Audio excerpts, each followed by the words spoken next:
Noise that we just made, but right now we got 10 to 12 poets that are about to have their souls be exposed to you. Their hearts are about to bleed outside their chests for you. Is that good enough? Okay, good. Well, we also have 5 crazy motherfuckers that signed up to put points to those poems. So, like, tonight is going to be a beautiful mess because putting points to poetry is a weird concept, but we got to do it to get people paid. And then, regarding getting people paid, we have $200 in prize money. $200 in prize money that we're about to give out to these poets. And I buried the lead. We have a dope-ass feature by the name of Tiffany Banks. Give it up for our feature for tonight. And one of the most important things about tonight is our venue. Berkeley Poetry Slam has been on this soil and has been this loyal since 1998. That's longer than some of us in here have been alive, I'm guessing.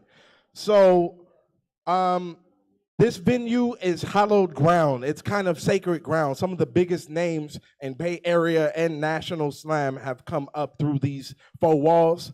And it's mainly, I think it's people usually credit the drinking water, but I think it's the beer. So speaking of the beer, please support the bar. Honestly, like, poetry just sounds dope as fuck when you're sober, but it also sounds good lit. So please, they have all kinds of great beer and wine selections. They got all kinds of really good teas to try. They have some dope ass food like shepherd's pie, corned beef. They got wings. They got these really good ass garlic fries. I asked them to make some cheese garlic fries. That was dope as fuck last Wednesday. So yeah, let's make sure that we are buying up the bar and eating at the kitchen because I don't know, like I feel like it just makes for the greatest vibe every week at Berkeley Slam. And before we get this show kicked off, before I read off who is going to be blessing us with their poetry tonight, I want to give a special shout out to some of the people who make this show happen. Well, some of the most important people in the building are in the building, all the people that I'm talking to right now. But we do have patrons on Patreon that help to make shows like tonight happen, and I want to give them a special shout out. This show, while super rewarding, still has to abide by the merciless rules of capitalism. Every contribution given to us helps Rich Oak Events plan and budget to ensure that we are paying our featured artists, supporting local writers, and providing a space for the East Bay community to enjoy live art. Don't that sound like it's something that we could all get behind? For sure. So we want to give a special shout out to Jessica Kozachick, Emily Chow, Kayla Lilly, Stephanie Yaboa, and Renee Edmonds. Once again, thank you to our patrons, in particular, Renee Edmonds, Stephanie Yaboa, Emily Chow, and Kayla Lilly for being regulars. Thank you, Jessica Kozachick, for sponsoring one of our weekly workshops. And we have a special extra thanks to give to a couple of our patrons. And if I ain't gonna lie, if you consent to me hugging you, I would like to give you an air hug to Alice Grimm and Rebecca Abram for pledging $100 a month in support of our venue, our home venue for the Rich Oak Alchemy Open Mic, the Allen Bluford Center. You know, it pays, like it costs to keep the lights on. And these patrons is helping to make sure that we do not charge poets for sharing their art, that they can, you know, have a space where they can win money and not have to spend money to win. So I thank y'all for helping to make that possible. And now that I have said that, if you enjoy what you are about to see, if you love the arts or believe in reparations and liberation for third world people, head over to patreon.com/richoakevents. Patreon.com/richoakevents. You can sign up for different tiers of support. Any contribution you give us helps us to meet our goals, pay our venues, give back to our communities and poets. If this interests you, please head over to patreon.com/richoakevents. Or you can give us a one-time donation to us via Cash App, hashtag Rich Oak Events. Can y'all repeat after me? Hashtag Rich Oak Events. Lit, appreciate that. Or if you have Venmo like me, you can donate to Rich Oak Slam. And if you want to support, like really support the arts, and you have it like that, you can write out a check for $1 million. And if you write out a check for $1 million, I want you to write it out to Kevin Prophet Wright, and I promise it'll get to the right hands. See, I even gave y'all my government name, so you know it's legit. All right, I know, like, when you look as old as I do, people expect you to be wise, have something knowledgeable to say, and have like a little bit of act right. And I do, just not during the slam. So I apologize in advance because I'm going to be ignorant, because I'm going to be me. And this is going to be Berkeley Slam and Lit. So to start our slam, we have rules for everybody. Yeah, but I mean, you can't really have a slam technically without rules. So here are the rules for the poets. The poets have 3 minutes to share whatever they like. They have a 10-second grace period. Points will be deducted after that grace period. At 4 minutes, you will be muted. There are no props, no musical accompaniment, and no nudity. Our live stream has only been taken down once. And, man, what? Snitches get stitches, goddammit. You're right. Dang, I think we're live already. We might have just been added to the list. But anyway, we do want to keep it to just you and your voice and whatever music or magic you can make with your voice. Nothing else. The top 5 poets will move on to round 2. And the last rule for the poet is one that we haven't even worked out yet. So it's kind of weird to do it on the stage. But word of the day is a tradition that is as old as Berkeley Slam itself-ish. And what it is just we have you lovely people in the audience shout out a random word, and we will pick it and make the poets use it to get an extra point in the slam. Does that sound fun? I think it's a great way to get y'all involved in the slam, get y'all a little bit more engaged. So can I get some suggestions? Like, what kind of, shout out a word that you think would be good for the poets to be forced to use tonight. Flabbergasted, okay. I don't know what that means, and I don't try to use words I can't spell, but all right, we got a cool suggestion. Do we have any other suggestions? Any other ideas? Britt? All right, I'm mad I'm on stage and not in the audience because I just thought of the perfect heckle, but it's cool. So we have flabbergasted, we have British. Do we have a third option? Do we have anybody that wants to shout out a word? Any word. It could be a nonsensical ass word, but if you could. You said poison? Poison? Okay, all right, over here. What'd you say? Okay, I think that's a winner. I don't know what the fuck that means, and I don't think most of the poets do either, so that sounds perfect. Do you mind coming up on this lovely stage and defining it for us? I'm public school educated. I can barely spell my own name, so I need folks to, help a brother out with the definitions and stuff. So, it's too many, consonants and vowels and shit. All right. So what is the word and the definition? The word is chuggy, and chuggy means cringy.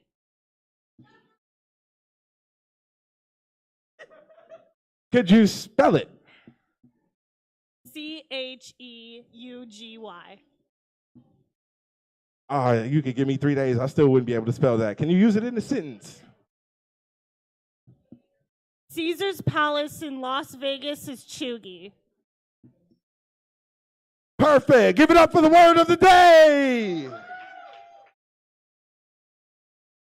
All right, we are working on adding that to the checklist. So today's word of the day, brought to you by a random audience member. Is Chuki something that is cringe or cringeworthy? Oh, this is going to be fun. The last rule that we have before we begin the show is the audience rules. I want y'all right now to take your phones out and put them on vibrate or silent so we don't have like random ratchet ass music going during the poet's performance. We like the random ratchet ass music to happen between poets, personally. So yes, after you do that, before you put your phones away, like, share, and subscribe to our IG and Twitter at Berkeley Slam or our Facebook at Berkeley Poetry Slam. And whenever you can't make it to the show, we do live stream our shows, and we let the poets know how you like these poems. Because you are in person right now, I want you to snap your fingers. I want you to stomp. I want you to say, Say, na. Okay, I'll stop. See, I'm from like Richmond back when Master P was still repping it, you know, like old school Richmond. So I'm looking forward to just be acting a goddamn fool tonight. Also, subscribe to Bay Poets Unite. It is our YouTube page. Some of the poets that you're about to hear tonight, some of the poets that you heard last week, some of the poets that you will hear in future slams are featured on our YouTube channel at Bay Poets Unite. And honestly, it's absolutely worth it. You get all the live streams. Sometimes our organizers do podcast episodes that we live stream on YouTube and have really nuanced discussions about like really, really dope ass shit. So please check it out. And also, for those of you that like to speak your mind, like my ignorant ass self, know that freedom of speech is not freedom from accountability. So if you say something foul or out of pocket, you know, during the show or like outside, people might respond in certain ways. So just know that however you express yourself, like people can also respond to that expression with an expression of their own. What is understood don't need to be said. Can the church say amen? Hallelujah. All right. And that, with all of that long ass spiel out the way, tonight's list will read as follows. And I want y'all to cheer for every poet you hear. Colin. Andre Rice. Lady B. Lotus. Jose Jimenez. Zay. I'm sorry, I think it's pronounced Zay. We love it when people can correct their mistakes. Kelsey Daniels. Leah Leon. Leland. Reggie. And Kalalia. Give it up for everybody that's going to touch the stage tonight. So I kind of was like about to like bring up the first poet to the slam, and then I remembered, wait, we have like a whole ass sacrifice. Do y'all know slams have a blood sacrifice? We do. Can y'all say, spill the blood? All right. Hey, babe, can you give me my knife real quick? No, I'm joking. I'm totally joking. So the sacrifice that I'm referring to is the poet sacrifice or the calibration poet. They are about to be judged like they are competing in the slam, but they are not actually competing. They are just getting the judges ready for when they have to do the hard-ass job of putting points to poetry. So can I get a loud, raucous applause for our sacrificial poet, Tino!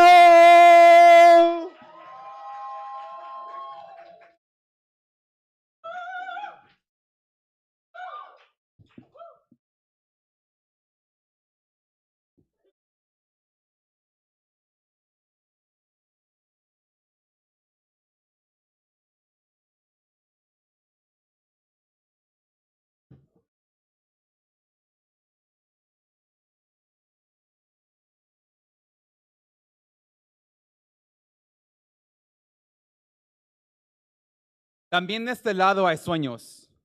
On this side, too, there are dreams. Janine Cummings.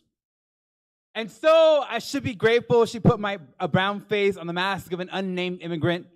And so I should be able to see my parents in her book, Call American Dirt, a true immigrant story told by a white woman, a voice for the voiceless. Here is our white woman savior. Here is her riding galloping in to save the brown people, to upend the violence, conquer the bad hombres. Here, I ask for a cut from royalty to support my family, and she calls me ungrateful. 7-figure book deals and 69,000 kids in cages later, she is still comfortable. Uses her American visa to unfurl the wall for herself. When I tell her she's profiting from a story that does not belong to her, she calls Latinos a product of the cartel, a border, another El Dorado that is satiated with a proper pillage. I call her white noise, and she proceeds to create an abundance of static. She begins to sob and say how sorry she is to bother to profit. Humanize my parents. Janine hides behind her tears the way all white women do. I tell her white women are synonymous with invasion to me, and she begins to cry more. All white women ever do is embellish a narrative and cry when they are called liars. Says no one appreciates her work, but her white audience is still buying it, are quick to comfort her and then heckle me. And I tell her, I'm uncomfortable how quickly you can make yourself the victim. Like I haven't tried to cast my family as resilient, just for you to write them off as hopeless. And yes, I am bitter. How all our stories survive because of us, handed down from generation to generation, just for her to call it anthropology. How she can say, La Frontera. But her voice is the wall undocumented. People have to crawl over. How she can quote anything, and people believe it fell from her mouth first. También de este lado hay sueños. On this side, too, there are dreams. Armando Alanis Puñuelo. Get it right, Janine. None of this work is yours. These aren't stories you can bleed dry. Feminism's so American, it's new wave imperialism. White saviors so well-meaning, I empty my pockets in exchange for someone else's trauma. She must think she's doing us some sort of mercy. She must think we're incapable of escaping our own violence. This is some sort of favor. No one is voiceless. Not the way you claim us to be, Janine, but you aren't interested in making yourself a platform for us, so fuck your book. Here, I'm ready to write you out of existence. Here is all the money you made a profit of given back to the people. Here, I will upend the violence. It begins with you, Janine, and exiling you from our space to expose you for what you are. White noise performing brown face. White woman still colonizer. White woman still violent.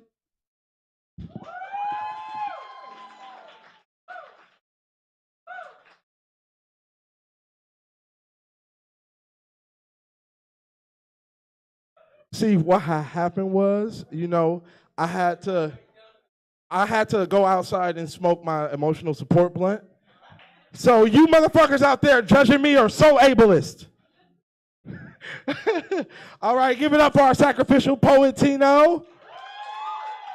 All right. Thank you for sharing that piece. I so greatly appreciate that poem because I can relate to its subject matter greatly.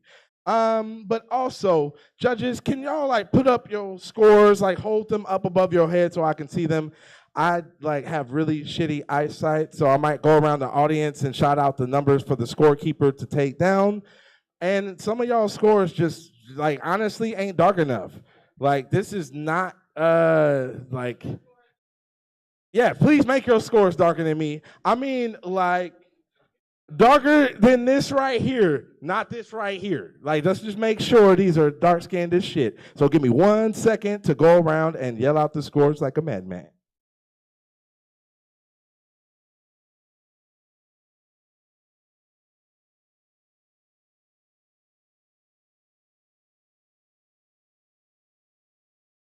Fuck the scores, give it up for the poet. So that was a great fucking way to start tonight's festivities. And I just want to explain something real quick. If I say you're in the hole, it's not a sexual reference. You are not in debt. Oh yeah, see, exactly. When I say you're in the hole, it just means that you are going to be the third up to the stage. If I say you are on deck, I'm an Oakland Athletics fan, but I know I'm the only person in this room that gives a shit about baseball, other than maybe Tino. So It is not a sports reference. It's just saying that you are second up to the stage. If I say you are being born, this is like not some like Christian imagery shit. This is just like saying you are about to touch the stage right now, right now. So, in the hole is Lady B. Lotus. Please excuse the unfortunate pun there. On deck is I'm Jay Rice, and coming up to the stage to start our first round of the slam, give it up for Colin!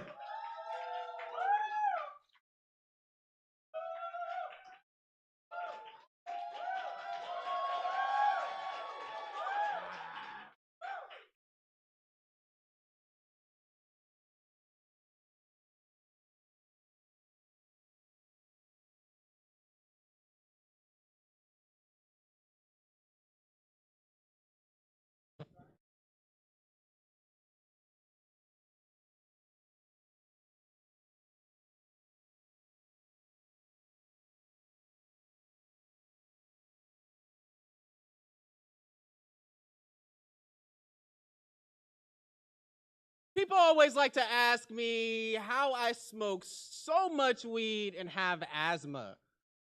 And I don't know if it's some chuggy attempt to be my friend or learn something more about me, but all I can tell them that in my city, marijuana smoke ain't what niggas are actually choking on. Here, asthma and cannabis are the dynamic duo. I mean, I know more niggas carrying inhalers than Glocks. Albuterol is the only strain we have in rotation. Puff, puff, pass, all our drugs prescription here. Our city likes to look at San Rafael across the water. We say that they live in a carefree bubble, that there's something wrong with them, must be something in the air, and it smells like privilege, and privilege smells like clean oxygen. The way the grass is always greener on the other side of the bridge, because over there, even the plants breathe a little bit better. Truth be told, clean oxygen has never been part of my city's history. How do you think niggas got here in the first place? There is no deeply rooted history of blackness in my city. Most families still got living generations that remember being uprooted from places like Alabama, Arkansas, Texas. The local refinery lured most of our grandparents out of the deep south with promises of wealth from the oil trade. World War II brings in even more job opportunities working in the shipyards, and that's when Richmond becomes a black city. When niggas can work an 80-hour work week and only get paid in asbestos, asthma, mesothelioma. My people came here to poison themselves out of poverty, to leave a legacy for future generations, only to help fill the air with the same toxins that would kill their children. And I wonder, if my grandmother knew that legacies could kill, would she have migrated here in the first place?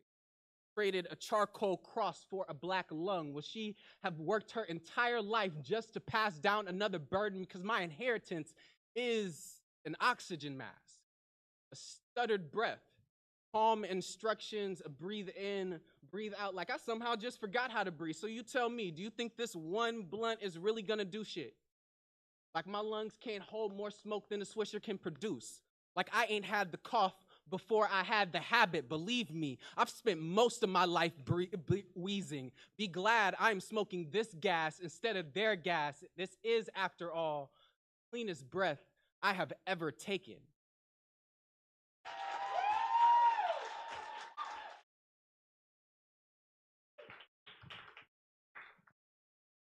I do appreciate your poetry, but like I need you to like let me borrow a little bit of your height, bro, because you kind of ain't doing much with it. Like I don't see you playing ball and nothing. Hey, you better not tell a light-skinned nigga to wear heels, because I will be looking like Prince out here. You know, he gone. I got to keep his legacy on. You feel me? Hey, I'm working on my side eye. I'm working on it. All right. So in the hole is Zay. On deck is, oh, I'm sorry. I'm fucking up. I'm fucking up already. Wow. All right. In the hole is Jose. Oh yeah. See what happened was,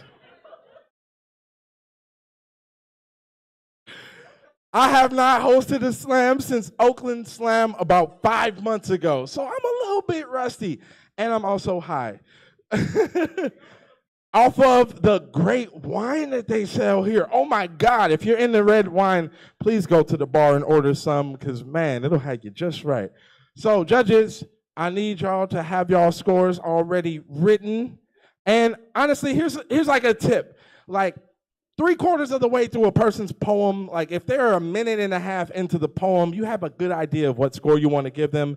So please, like, write your score as soon as you can. Like, if not before, like right before they finish their poem, right after, definitely. And do write them darker than me. I need like super dark just so I can have any hope of seeing them. Put your scores up so we can see them and I can shout them out. We almost getting to the point where I don't need to run in the audience like a madman. We almost getting there. So,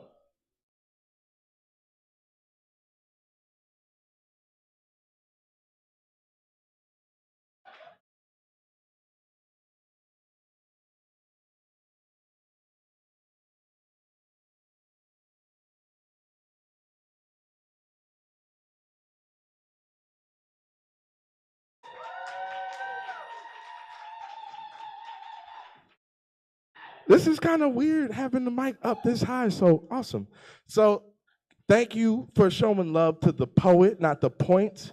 So as I was saying before I was correctly interrupted, in the hole is Jose Jimenez. On deck is Lady B. Lotus. But give it up to the stage. I'm going to give it up for the poet being born on the stage right now. I'm Jay Rice.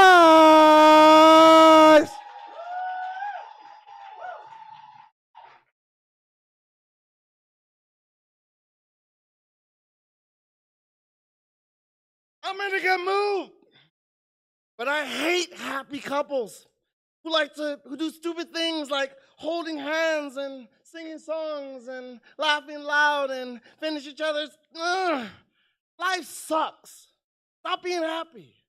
Stupid. Dear happy couples, what's your secret? Do you pretend to enjoy love and bliss in spite of temptation and the compromise of commitment?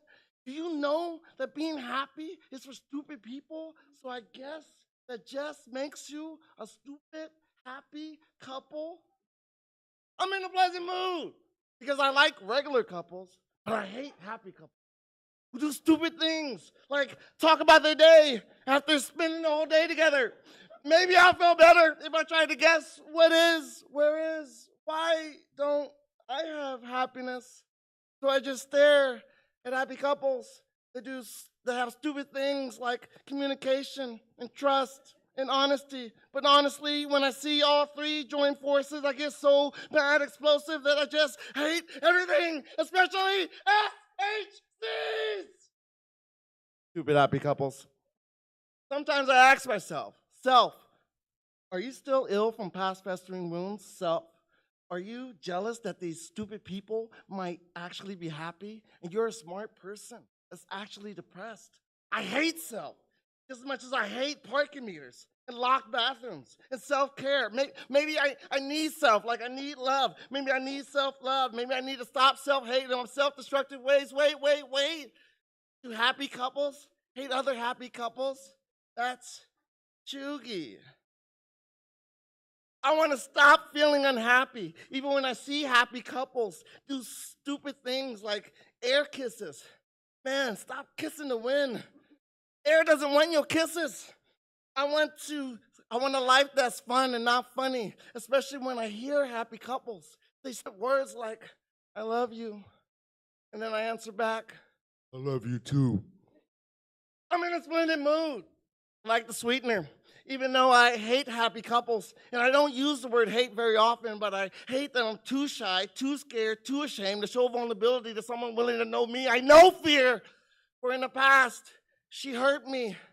So now, I just stare and smile at happy couples, though I don't care if they drown, because I was once like them, but now I'm single and proud. Say it loud, I'm single and proud. Say it loud, I'm sorry, no, maybe, yes, I love stupid happy couples. So this is the best apology they will ever deserve.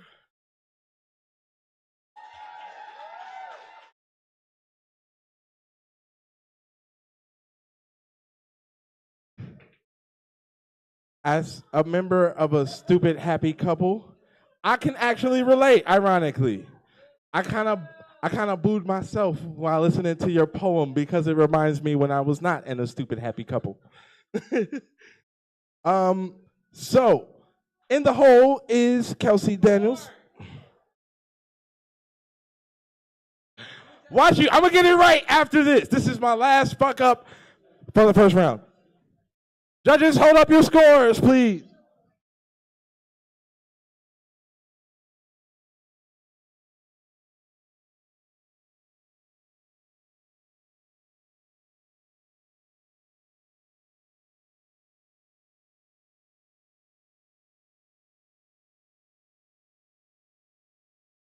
For the poet. See, what happened was I was public school educated. It takes me a couple of times for that muscle memory to kick in and shit. You feel me? The last poet score, I believe, was an 8.8. We don't announce the score total. We announce what the scores are. If you want to get your score, please holler at the scorekeeper over here in this corner. So in the hole is Zay. On deck is Jose Jimenez, and coming up to the stage, being born, is Lady B. Lotus.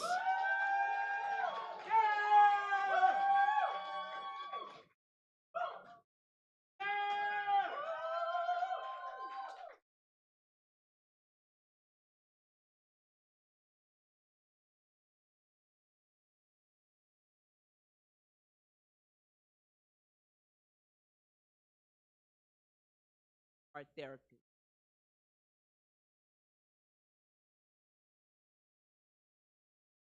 Manifesting from the stressing. No more guessing my moves. I stay on hush because communicating got me on snooze. Feeling ashamed from all the pain I'm causing myself. Tongue twisted with linguistics of asking for help. Coming together with my past got me excited and juiced. Procrastinating on my next steps, asking how to get loose from the anxiety of pain, too much worry and thoughts. As time goes by, don't see progression steady, stuck like I'm caught by the throat, a headlock, finding it hard to breathe. It's like a bad COVID sneeze, bringing me down to my knees. Calling out to the ancestors to walk with me, please. This mental struggle ain't no joke for real. It ain't what it is. Keeping the faith, because guess what? It's water under the bridge. However, she opens the door to liberation, facing the birth of a new nation. Poetic determination is her greed. No more cigarettes on the floor or drunken me. Where there's he, there's she. Beauty, lust, and lots of LOVE. What's the version and vision of liberation? The destination is unattainable, no explanation. Manifestation is her breed, combining masculine and female energy. Don't sleep to see the rising of the sun. See, time has become for you and her becoming one. Or two, who knew what being liberated will do? Freeing her fate with faith in God's grace. In favor, she favors life over death. Power of the brain and the strength to stand the test of time with freedom of the minds like mine. Empowering the all, self-love is the grind. And innovation, giving the babies motivation. Life is a chess game, protect the queen for liberation. Thank you.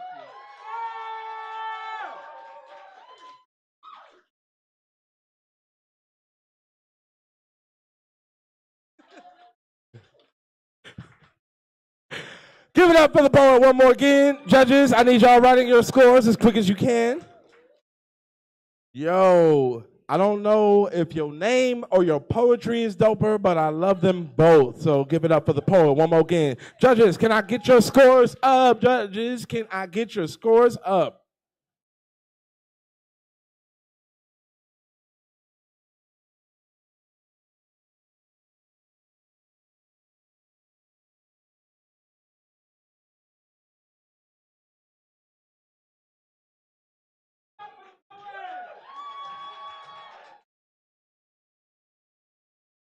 All right.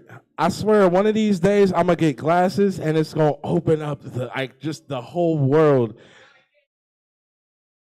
I mean, I have it, but I don't be feeling like going. And I'd rather be blind. I mean, trees don't need to have leaves on them, or do they? Anyway, in the hole is Kelsey Daniels. On deck is Zay, but coming up to the stage, being born, is Jose Jimenez.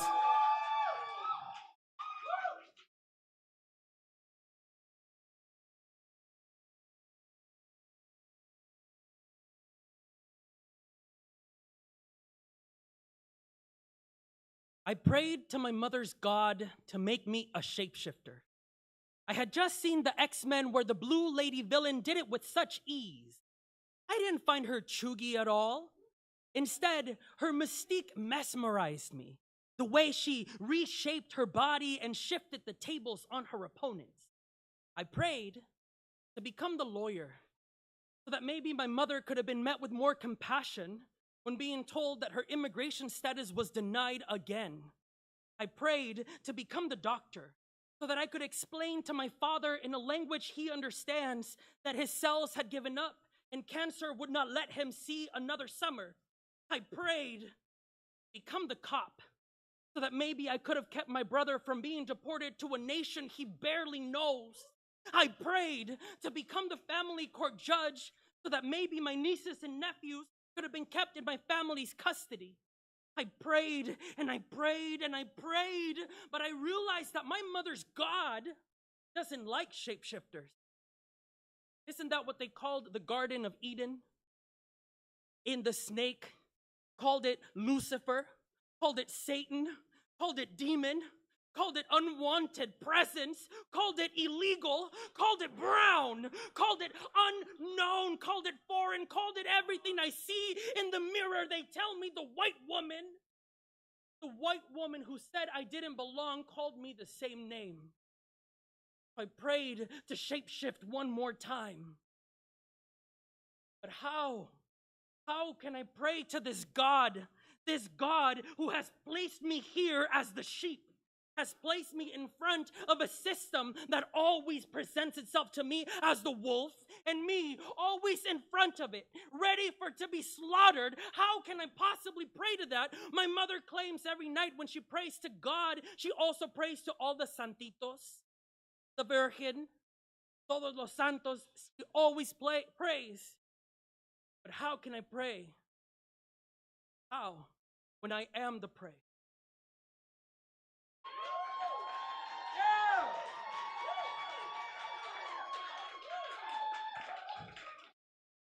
Judges, can y'all please start writing your scores? Judges, please start writing your scores.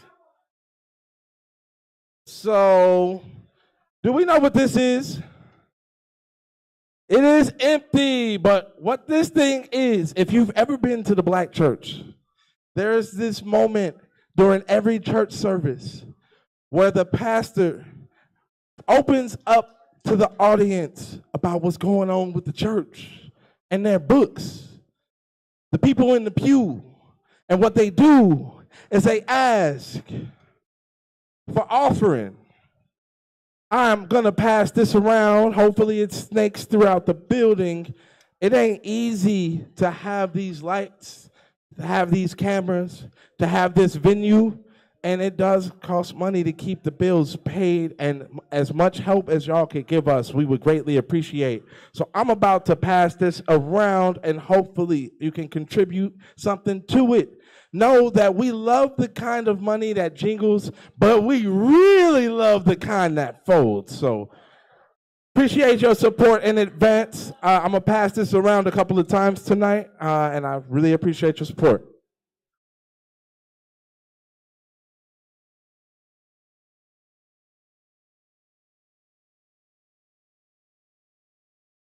All right, judges, I need you to have your scores all the way up.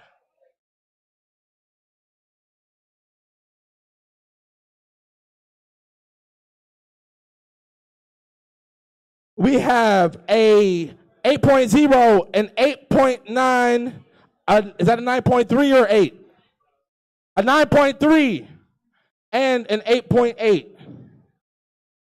Give it up for the poet, not the scores. All right, so I have the unfortunate task to ask if there's anyone that is not one of the people signed up to perform or someone connected to one of the people signed up to perform who can judge the rest of the slam.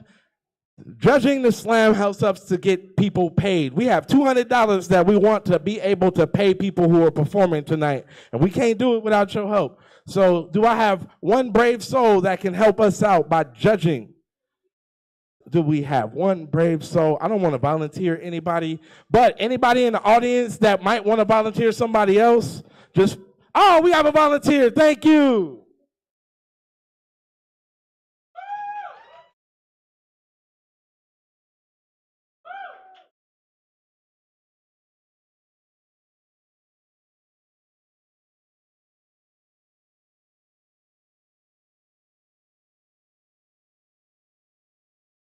All right, so in a slam setting, you got to have multiple hats, do multiple roles, and everybody here is doing multiple roles. So, like, what makes me any different? You feel me? So, to kick off the rest of our first round, we have in the hole, Leah Leone. On deck, we have Kelsey Daniels, but coming up to the stage, being born. Give it up for Zay.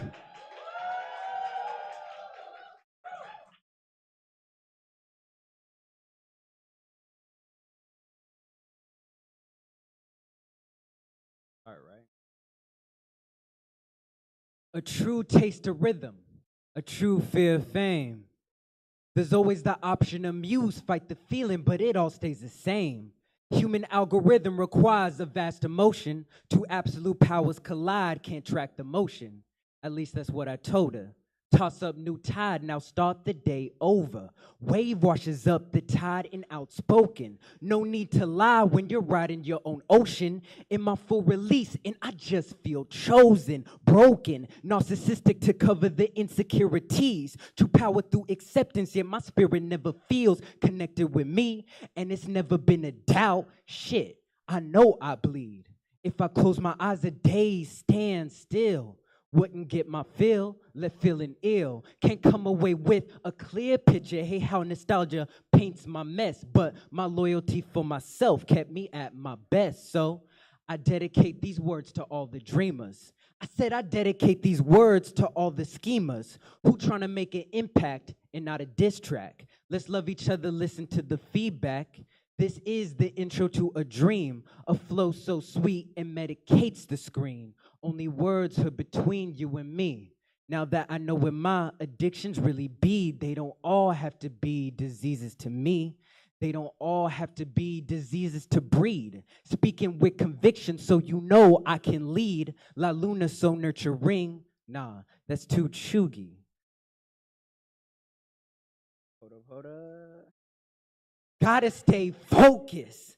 Black sky can't get noticed. Medicate on the lotus. Gotta keep it local. Too dangerous for chains, but taught to move on. Still got me a few on. It's hard to write the words when it ain't you. Trying to find myself, I don't feel true. Doubting all my skills till I put it to the paper. Ain't trying to make a deal, just trying to be stable. All this energy took that shit from my haters. Battle I have fought, let suicidal thoughts. Rock dropped off, get its weight up. Gotta be more like the Wayne, Rocky keep the pace tough. Fidget for a minute, little boy need his pay stub.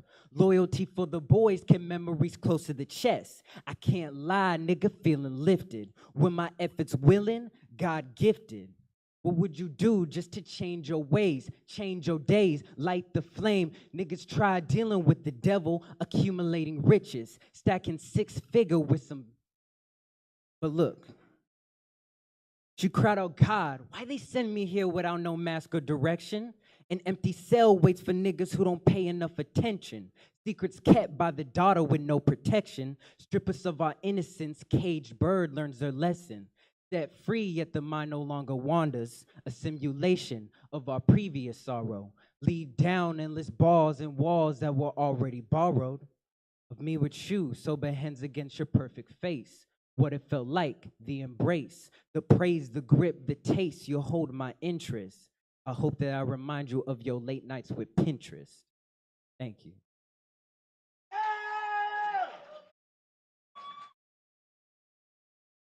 Give it up for the poet one more again. Give it up for the poet. That is more like it. Judges, I need y'all finishing up your scores and raising them as high as you can. I only see 2, 3 scores. Can I get, okay, I see 4 scores and 7 years ago. All right, I got all 5 scores.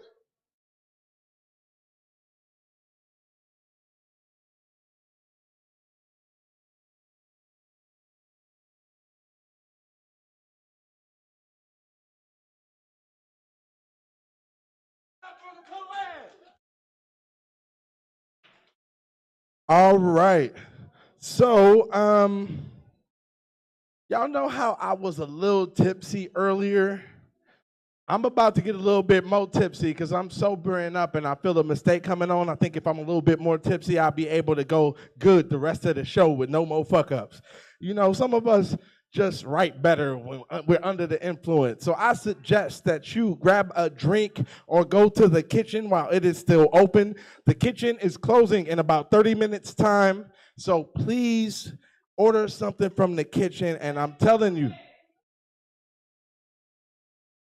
do I have to pick one? I'm fat, bro. Like, can I give you my top 5? All right, I'm gonna give you a top 6 because I just remembered the 6th thing. My favorite, all right, so in order, them garlic fries be smacking as hell. I love the wings. Them fish and chips, oh man. The corned beef and that shepherd's pie is hella filling. But honestly, my favorite dessert out of any venue I've been to is that Guinness float. And I'm telling you, it is worth the price of admission. Ah, man, I just had one. I might have another one because it makes me giddy. I start giggling like the Pillsbury Doughboy or somebody just poked me in the belly button. Y'all don't get that reference? I'm too old for y'all? It's cool, it's cool. So in the hole is Leland. On deck is Leon. Please show your love to the poet being born on the stage, Kelsey Daniels.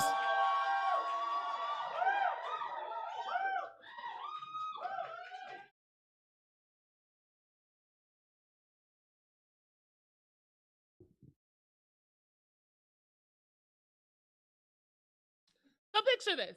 It's November 2020, shortly after JoJo and them won, yay democracy, and this white man tags me in a Facebook post thanking me and other black women for being local Stacey Abrams.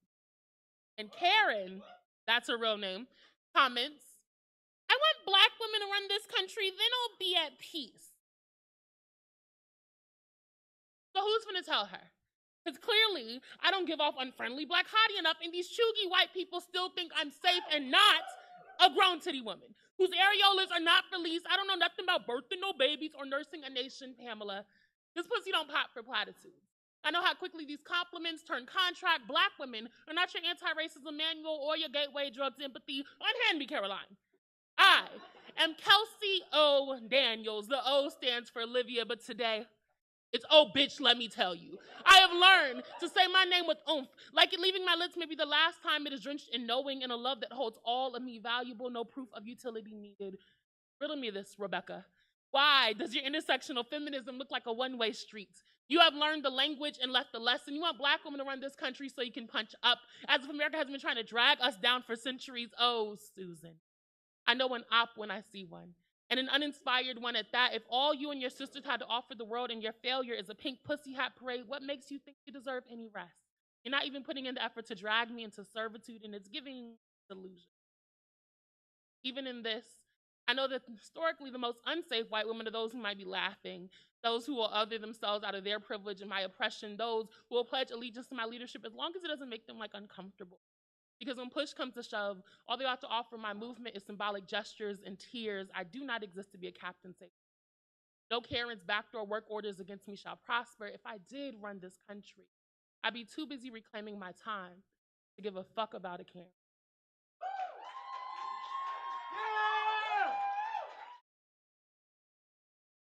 Give it up for the poet one more again. Give it up for the poet. All right, judges, I need y'all finishing up your scores and putting them as high as Snoop Dogg is on any given day. Can you please put your scores up high like Goku on a Nimbus cloud?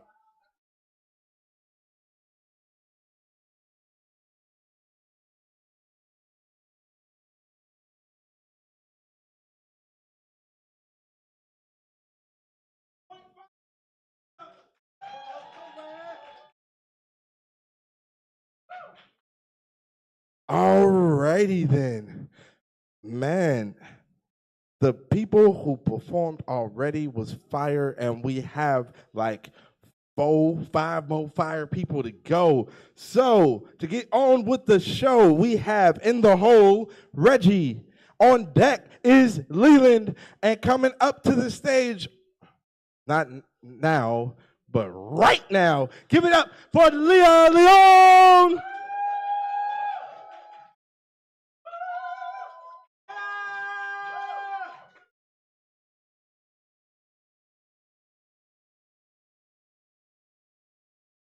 You guys hear me?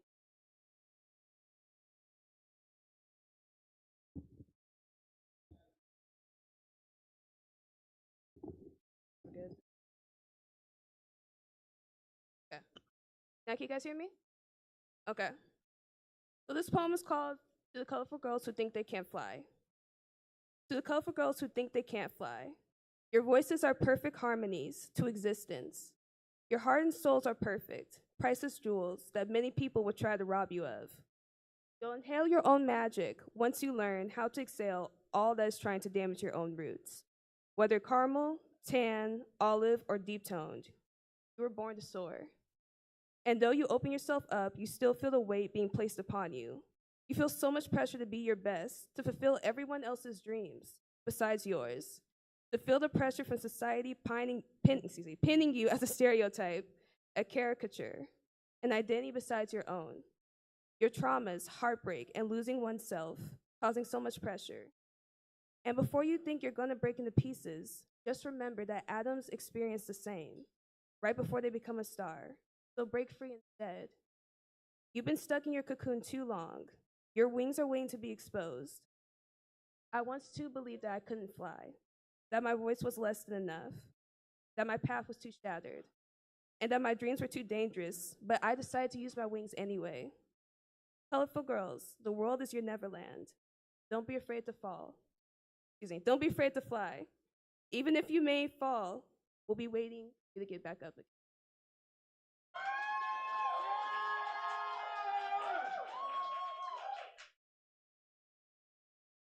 Give it up for the poet. Alrighty then. I had to take a sip of some of this Jesus juice. Judges, please finish writing your scores and put them up high. Put them scores up high. High, so high. Okay, I think we got just about everybody but one. Okay, perfect.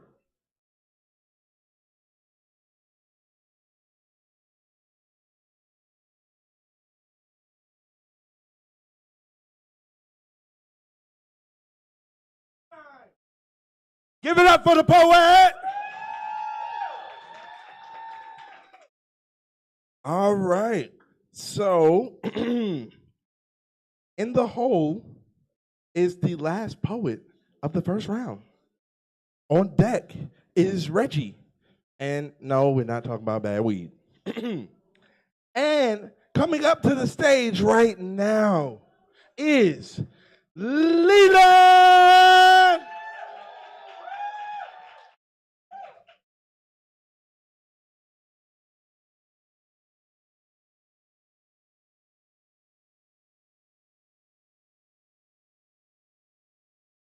I got too much gender. Like a bloodbender's controlling me, it leaks out of me, corrodes like a AA battery. My gender's like poetry, but it's my poetry, so it's hella fucking chuggy. Nearly incomprehensible, far from condensable, constantly expanding like our universe, like nebulae. It's luminous, it's lustrous, mustard colored with flecks of teal and umber. It flows gentle. You say it's mental, but I'm sentimental for it. My gender does not want to be ignored. It pushes forward, avant-garde. My cards are barred, but it's hard to pin it down. It hates the ground, hates words, hates sounds, hates labels. My gender is sitting on top of tables and counters and always in weird, uncomfortable positions. Gender's a performance, but I'm just a stage technician. Gender's a performance, but I think I lost my ticket. Just give me options for a label so I can pick it. Or maybe I just pick it, you know, like a protest. Because if you haven't noticed, I'm kind of bad at this. I think about it constantly, more scrutiny than the entire field of sociology. My gender's threatening to mutiny, to overthrow its leader, then move on to greener pastures. My gender moves faster than light, breaking laws of physics. My gender is something that feels right. At least I'll know it when I miss it. And at least I know what isn't it. It isn't worms, it isn't frogs. It's not a dialogue, not a game, not a phase, not something you can measure in months or weeks or days. And it's not for your pleasure, nor for the limits of your brain. Baby, I'm the rain that echoes off a tin roof. My gender is my truth. It surrounds me, it astounds me, it confounds me, it confronts me. It's a bunch of things that I'm swimming in, letting the waves crash over me and drag me down again and again. And when I resurface, skin prickling with purpose, I hope that it's all worth it, feeling worthless, only to arrive at something perfectly imperfect. Maybe gender has no purpose, a swirling three-ring circus where the surface is all chaos, but if you're lost, then that's your loss. You can have your two boxes, your color-coded bullshit. And me and my gender, well, we'll just rise above it. Thank you.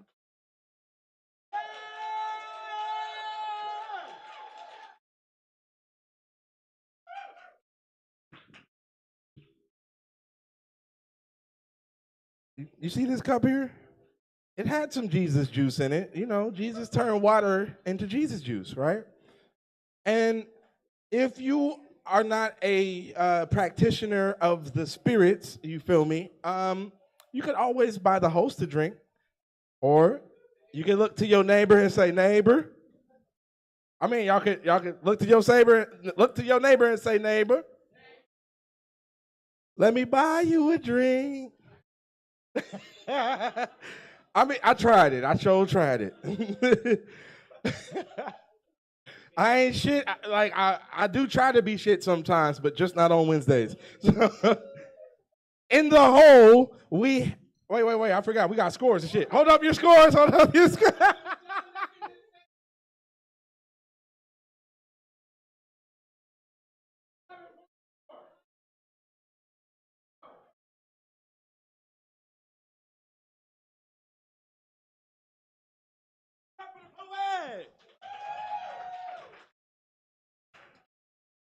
See, I was actually having like a nice 5-poet streak and not fucking up for the most part, but then my cup just runneth empty instead of runneth over. You feel me?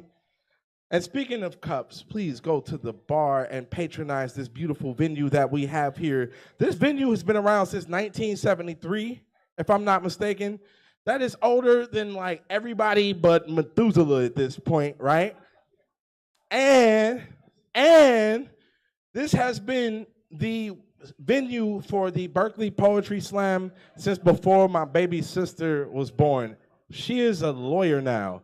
So time flies, but it especially flies when you're having good food, good drinks, and you are in Berkeley at the Starry Plow. And now that I have given my spiel, in the hole is our featured performer, the incredible Tiffany Banks. That is absolutely worth a clap, absolutely. On deck is Caladia. And coming up to the stage right now, being born, is Reggie.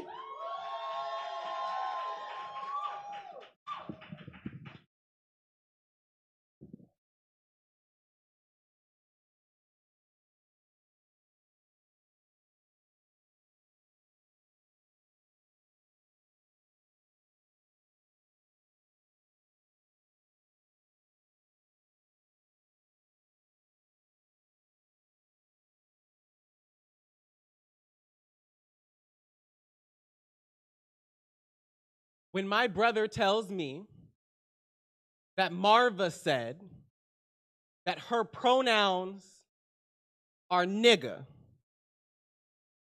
I felt that shit. Because my pronouns are nigga. My gender is a grape swisher and a 40 by noon. Is the whole hood up having a party in front of the liquor store at 2 a.m. My gender says fuck the rules. Fuck the oppressor. Fuck anyone not from my block littered with blinders and makeup. My gender will still fuck a bitch up without smearing my lipstick because my gender grew up fighting to survive. My gender knows curled fist and painted nail. Long pretty hair pulled back into a messy bun because I caught that chuggy ass nigga talking shit on Facebook and I told him, hands on sight. My gender knows to keep its hands in sight when shopping or walking. Being stopped by the police knows that my hashtag will always wear the wrong pronouns. My mother will always mourn a son. My gender will keep itself quiet so she doesn't lose a daughter too. My gender is the nigga that can't call itself trans because that's always felt like a white word. Don't sit well on a black tongue, don't get used in black conversation or seen on black television. So my gender has had to be its own role model, creates a space just for itself. My gender is a black power fist at a pride parade. My gender says all cops are bastards. Yes, even the one you are thinking of. Yes, even the queer one. My gender knows how many gay cops murdered black boys last year. Is a rainbow flag drenched in its own blood. My gender is first death, then a resurrection. Is the unraveling of a black boy into something beautiful. My gender is both graveyard and garden. Is headstone and headline and head hunt and head bowed in prayer. My gender is a prayer, which means my gender must be holy. My gender must be sacred. My gender must be God, which means my gender must be a nigga. It is the blackest thing I have ever known.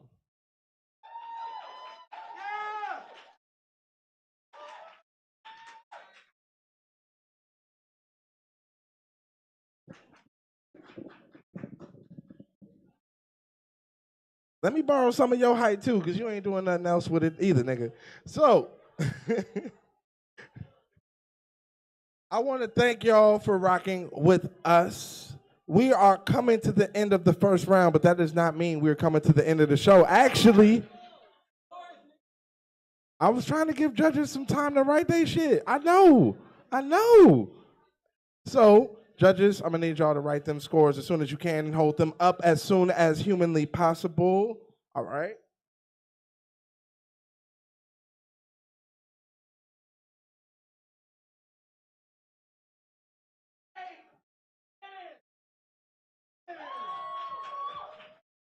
Give it up for the poet.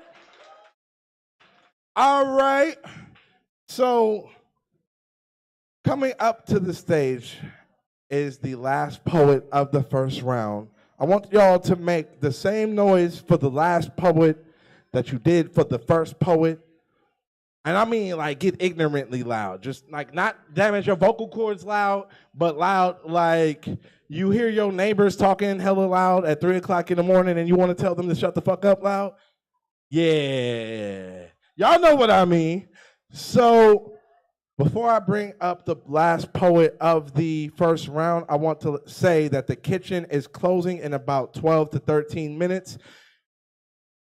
I'm fat than a motherfucker, so I need to know exactly when it closes because I like, some nights I order something to eat like every hour and a half because that's my, I didn't eat today until I came to the Plow and had their shepherd's pie, and I gotta tell you, it had me right. I know, I just be busy and shit, you feel me? But actually, I forgot. I had like a snack this morning. But other than that, I didn't eat today until I came to the plow, and it just, I don't know. It was something in that shepherd's pie that like got me right. So I do suggest if you haven't ordered from the kitchen, please. Oh, no more shepherd's pie? All right, you better grab it before I do. And you see this belly? Come on, you know I can get one more. So we got like 12 minutes before the kitchen closes. Do make sure that you go in that time. The last poet of the first round who is being born on the stage right now is Curator.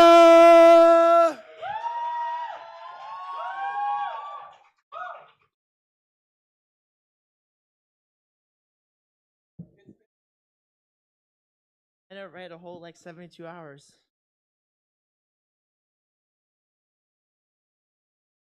I'm not one of those poets who memorize this thing on the regular, so bear with me. In the psych ward, they don't allow phones, makeup, crop tops, strings, and earrings, among many other things. The one thing you have in abundance is time. Time to eat. Time to sleep, time to think about what brought you to this place and how quickly you want to get out and how this person will not stop talking about fucking bracelets, and your roommate sleeps walking to your neighbor's bed and the other patient keeps staring at you. You just want to die. I almost surrendered to that urge.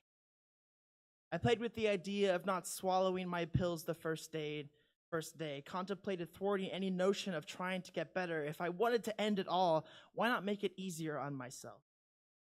Why not spit out any hope of leaving that place alive? Capsules and tablets rested on the tip of my tongue as if it was the side of a building I might have jumped off of. Some chuggy attempt to have an early finale. In the end, I couldn't follow through on either of my dastardly plans. I swallowed like the bottom I am and was ready to take whatever this place thought of throwing my way with a smile and a thank you. Until someone broke out the deck of Uno. Then it was like I became a kid again. There were puzzles and cards and snacks, meal times, bedtimes, gym times. It was like the days of ignorant childhood. It was a time unlike any other. It was so much fun I might forget what got me here in the first place. It was just a shadow of the storm looming overhead. The nightmare of acknowledging the harm I intended for myself, the snowball I aimed to throw at the mirror, the scarlet river I wished to drown in almost became a flood. Almost became my new home. Almost swallowed me whole. 4 years later and plenty of tears later, I am mostly on dry land now. My feet still rest in the water, but the tides weren't as strong as I was. I had the power to resist the temptation to float downstream to nowhere. I won the battle of today. The war goes on tomorrow. But today, choose to. Today, I choose to be one with the ground. Today, I choose life.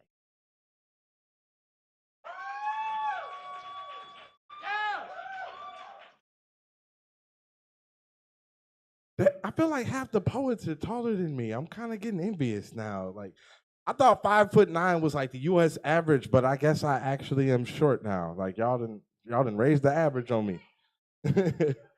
So, all right, that was the last poet of the first round, and now that we have got the serious part of tonight's festivity, well, the first half of the serious part of tonight's festivities out the way, I want to, before I give the official info about who our feature is tonight, y'all mind if I do a really quick hood bio for tonight's feature? All right, so one day, I forgot. See, what happened was, hold your scores up, hold them up.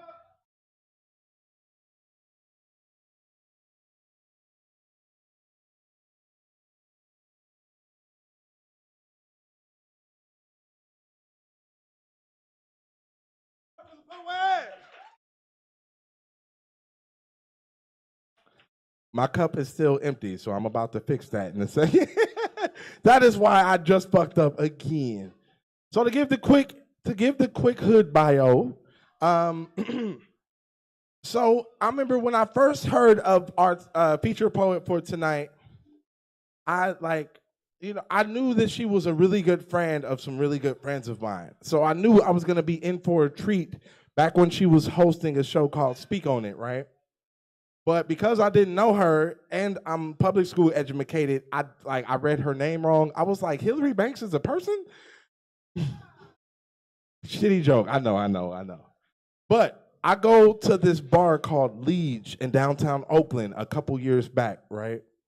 It is one of the most melanated places I've ever been to in my life. Just everybody was just, looking like $1,000,000, right?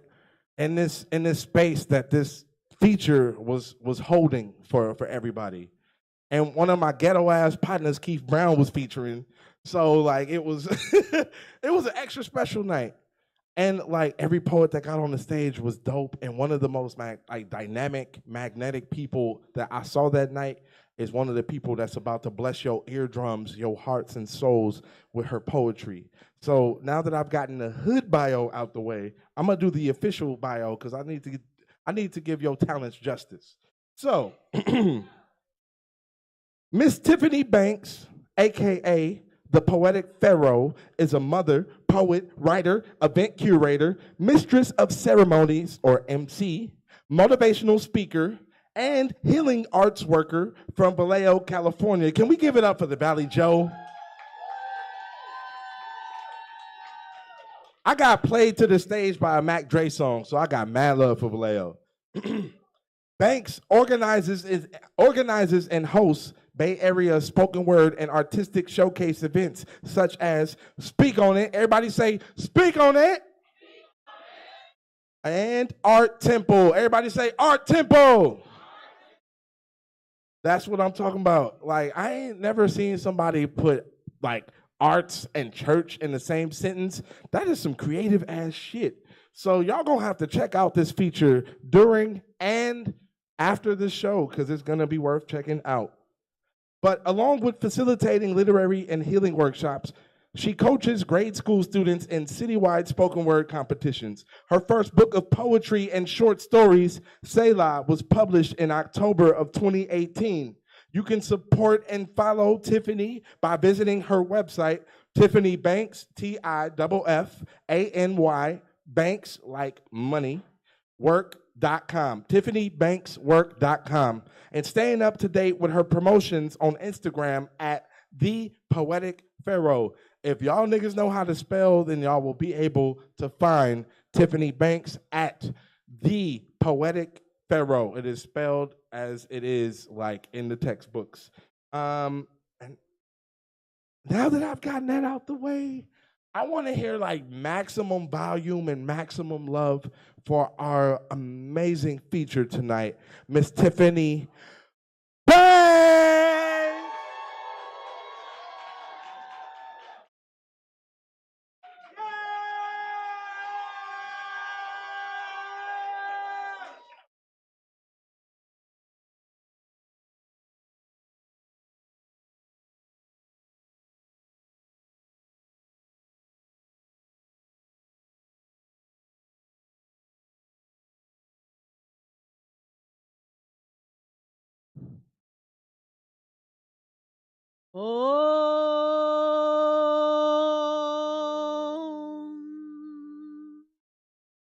I sit upon my treasure. I sit upon my gold. I sit upon my fortune. And for so long I did not know, like the moon's favorite forest, I be my own mystery. The rhythm in my conversation. The tides in my closeness with others, my sound, my silence, my action, my stillness, my sex, my celibacy. Oh,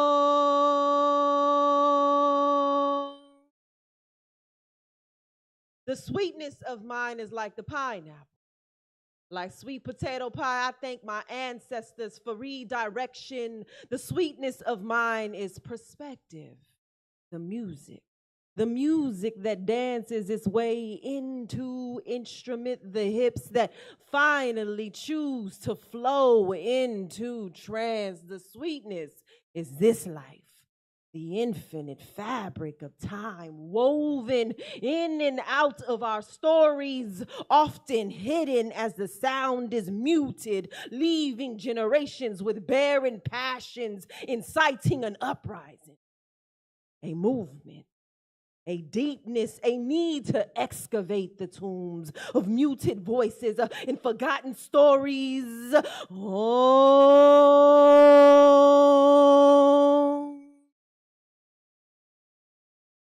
dancing. Dancing expresses my freedom, but for so long I could not move until I began to call for my spirit come back to me. I began to beat on the drum, to bang on the walls, declare war with the ground beneath my feet, evicting motions, squatting in the basement of my heart, force feed my body with soul's bread, quench my mind with the language, pour libations for the version of me who'd passed away, burn candles for my psychological transition into new form chant, beaded prayers for the carcass of childish ways. Oh,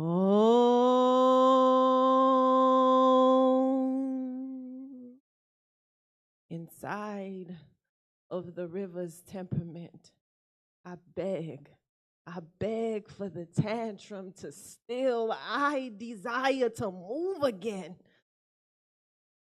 I bang on the drums. I beat on the wall.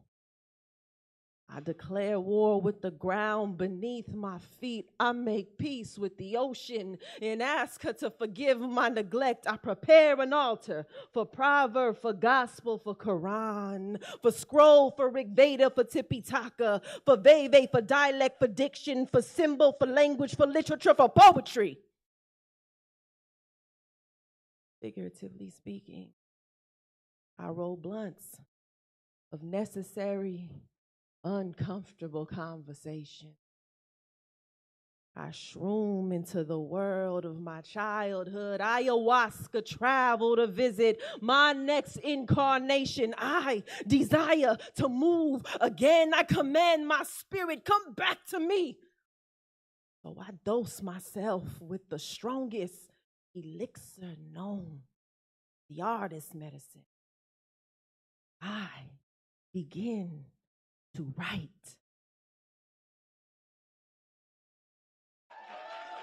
How y'all doing? You doing good? Ashe. I wrote that piece in the pandemic. I felt like the world had to sit still.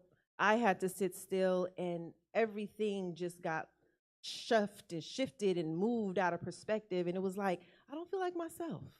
And so I felt like that for a period of time, and I don't know if anybody else felt like that. I don't know if you felt like that one time or the other in your life, but a transformation will surely do that to you. And so I wrote that piece because I truly began to just write. And then the metamorphosis happened, and here we are. Can I talk about love? I have two more pieces. I won't take your time because I have enjoyed the slam. Oh my God. First and foremost, I was never brave enough to slam. So can we give a round of applause to the slam artists in the house? That's dope. I'm too sensitive about my shit, you know? So I respect it. I have two more pieces, and thank you for allowing me to hold this space and share this medicine. I want to talk about love. Can I talk about love? I'm going to be vulnerable with you guys. Is that okay? Okay. I think you've tried to put a spell on me. And I offer myself up to you, up to your sacrifice, up to your ritual as a living sacrifice, as the dragon's blood and the cinnamon evaporate in submission to the flame. Your Pluto aspects my Neptune, and we create an alternate reality. Sensual maze, we follow one another in and out of space, bending to each other's will in spaces that suddenly become claustrophobic. We call out for one another, our voices running out of echo in the same space, but separated by fiery veils, barricades of addiction, of codependency, of mommy issues, of daddy issues, of light and dark skin, of ex-lovers, of baby mama, baby daddy drama, barricades of not seeing the value in one's own existence, therefore chasing after external validation, hoping that it'll penetrate deep enough to get inside of us, fabricated ideas of glory, fiery veils of illusions that do not align with your reality, plummeting your ego into a dungeon whenever reality snares its ugly teeth at your ass. And I still want your cup of tea. Still want me. I want your honey in it. I want your honesty in it. I want your eye contact in it. Stir the honey in slow. Taste it. Taste it to make sure that the temperature is right before you serve it to me. Taste it again to show me that it's safe. May it be sweet like the nectar, like the tree sapling. I want to be your nature's keeper, baby. But only if we could keep our own first. Plant our own garden. Preserve self. Be and preserve our own needs, hold our own space, be our own escape, unlock our own unconscious, learn how to balance between the two, the masculine and the feminine, the lamb and the lion. How beautiful is this orbit that we do around each other, two true keepers of their own nature. This is celestial, becoming worthy of notation in the hieroglyphs. I give gratitude for your cup of tea, baby. It's warm, it's spicy, it's just the right temperature. I give thanks because when I look inside of this cup, I am forced to see me. Thank you.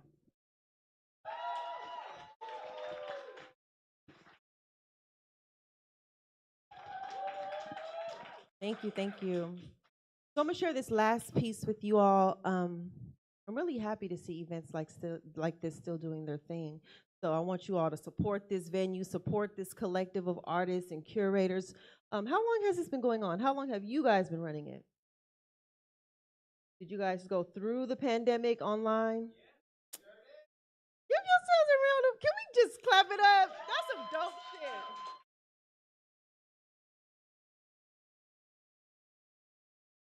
Pay artists. Let me just say that out loud. They pay artists weekly, virtually. Can we clap it up again? It's a whole lot of money. I think that that's amazing. I understand what it's like to run an event, and you will sweat, you will be tired, it will pull away from your own art. So I have a lot of respect for things like this and collectives and individuals who can keep things going. So yes, continue to do your thing, Prophet, and everyone else who is working hard behind the scenes. I see you, and I know the community does as well. I'm gonna share this one last piece with you all. I've had fun. I love the space. Thank you for holding such great space. The energy is good. Y'all feel good? Okay. To all the ones who've put up no Black women allowed sign, we thank you for letting us know that we have your attention, for setting the stage perfectly for our reoccurring debut. We thank you for highlighting that much of our opposition stems from 18th century American constructs structuring us to be one of the most disadvantageous individuals within society. We thank you for reminding us that we are not soft-spoken. We're not pushovers, and for a reason. And that our demeanor requires that we operate in such boldness. Thank you for reminding us that we are still in battle. And that enemies try to close in from every side. We are trucking out of this smoke, this drug, this lack, this abuse, this misinformed couple of 100 years. We are cleaning up the mess. Many of us have had to listen to the judge wrongfully sentence our sons to 50 years of solitude. I watched a sister bury her 21-year-old, and we look around, peering through the dust to see that what we are holding is what they want us to believe is the shorter end of the stick. So we roll up the sleeves to make changes for a better generation, all the while they hate us. Oh, black men hating us. Raising our families alone, accepting it for what it is, breeding a mantra in the confidence that we can tread despite the odds, heavy loaded uphill for degrees, just so our children can afford to get theirs in their 20s, 2 jobs, night school applications for every resource available, just so our daughters can simply enjoy nature. Time has proven that despite her degree, despite her perseverance, despite her excellence, that they may hate her even more still. And that is why you see the fire in her eyes and it frightens you. But fear not. Fear not. She's just thinking. She's just planning for escape from such a construct that she may be able to give back to this earth a deposit of that fire, torching the matrilineal passion within every woman so that she can see that she is both the high priestess and the general. No power can manipulate or control her counterpart. Should be very, very afraid of her chaotic nature. But fear not, beloved. She is the portal. She is the signage on your path. She is the clairsentience within your solar plexus. She is your white owl, the wolf in your pack. She is the new and the full moon. She is spirit manifested into physical truth. So no, you will no longer lie to her. You will not separate yourself to her. You will not divide her from her dark skin, her light skin, her brown skin, and all other races of sisters. You will no longer ban her. Because now you know her. So to all of the ones who put up no black women allowed sign, we thank you. Ashe.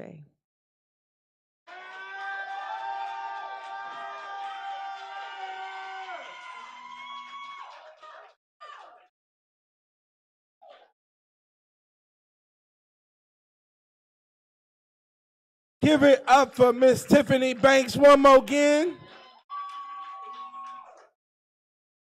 Damn.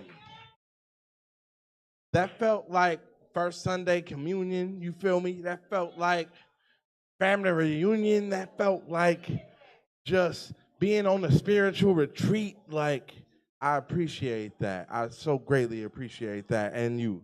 So one of our judges had to dip. Is there anybody that will be willing to help us get people paid? We in the home stretch.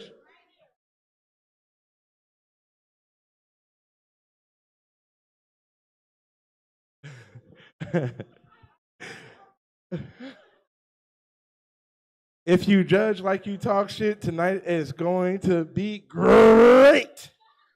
So we have 5 poets that made it to the second round. Oh, shit. Is there anybody that would like to be our fifth judge? All right. Sweet. All right. So in the second round, reading in this order will be Kaladia, Reggie, Kelsey Daniels, I'm Jay Rice, and Colin. Lit. So I don't know like how like we are able to put points to poetry, but like y'all been pretty consistent. Y'all been keeping it lit. I appreciate that. So in the hole for the second round is gonna be the lovely Kelsey Daniels. On deck is going to be Reggie, but coming up to the stage, the first poet of the second round. Give it up for Kaladia!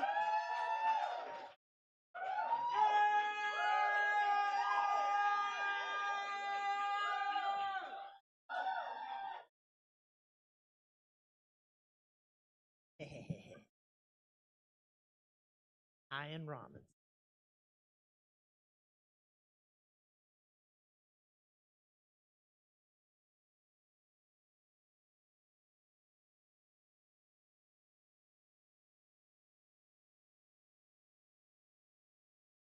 So Leah is sitting on my bed nitpicking her reflection till there's nothing left and states, I should really invest in blindfold. At least then I wouldn't notice the people staring at me. Cal is too busy playing video games again, hunched over in a scowl that reeks of obliviousness. Indifference seeps out from their skin like sweat. They cannot fathom a response to the feelings of others, so they don't even. Leah finds that reprehensible and becomes obsessed with solving the predicament Leah finds herself in. Tries to offer comfort with a light breeze, a warm, comforting voice, and a smile that reeks of hope and despair at the same time. Instead, she gets caught in the whirlwind of another emotional tsunami. Destined to swallow her whole, it engulfs her once again, like the sad, silly girl she is. Lily follows suit, but she, like the gaggle of giggles she is much more successful in causing the anxious tree to crack a smile in its bark, maybe even a leaf or two if she is lucky. And Lily is luckier than any rabbit's foot could ever be. Still, Leah remains adamant in her own cracked and crooked deconstruction. Leia is making out with her reflection next to the collapsing girl and doesn't notice anything, consumed by her desire to feel carnality rise up through her veins and into another person. It's safer that way. It causes more trouble when not preoccupied with some form of lust. But Ness groans from the couch. Everyone pauses. The exhale of smoke basks the room with the stench of their words. They grow tired of such trivial matters. They do not understand what plagues Leah. Their urge to fly free from the superficial turmoil whisks their impatience across the room like the stench of cigarettes. The smell of disappointed boredom is inhaled by everyone around, still capable of breathing. Ness decides to put the pieces of this broken cigarette, this decaying tree, this cracked mirror back together again, to take control, to move on, and take everyone with them, like they always do. But Calais, dead. Ness killed him. None of us care to acknowledge that. We found a certain kind of harmony due to the lack of noise from the instrument that is masculinity. For better or worse, we continue this performance. We follow our conductor as we always have, blindfolded, unaware of the mirror. So I'm sitting on my bed, nitpicking on my reflection until there's nothing left. I play video games to distract myself, try to cheer myself up with weed, but trip and fall into the tidal wave I set out to escape from in the first place. Hysteria follows suit, and I giggle myself into mania. Then I fall in love with whoever might be next to me. I am alone. My room is quiet. The mirror is not broken, but there are 6 faces and 1 corpse looking back at me. I don't know which one I am. They all want to be me. Even the dead one.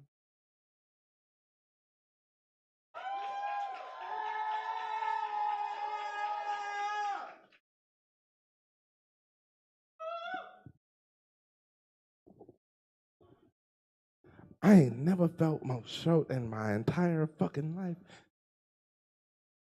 I'm having like height envy right now. Judges, can we finish our scores and hold them up high, up high? Like the rent in the Bay Area, hold them up high. 1, 2, 3, 4, 5. Okay.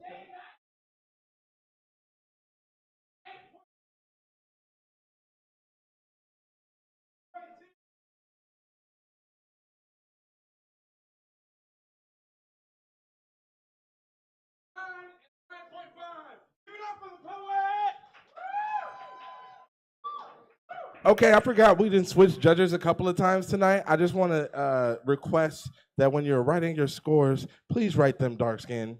Like the color I want to be, not the color I am. Do not write them the color I am. y'all did. I forgot. With some folks, I can't make them kind of jokes. I think that I was about to say something that I usually say towards other light-skinned folks, so I'll say it to myself. Like, what color am I? I think I'm dark enough to have a color associated with me. Maybe beige? El de beige, perfect. I'm El de beige in Spanish. No, I'm joking. So, judges, I appreciate you getting those scores up swiftly. In the hole is I'm Jay Rice. On deck is Kelsey Daniels, and coming up to the stage right now, being born, is Reggie.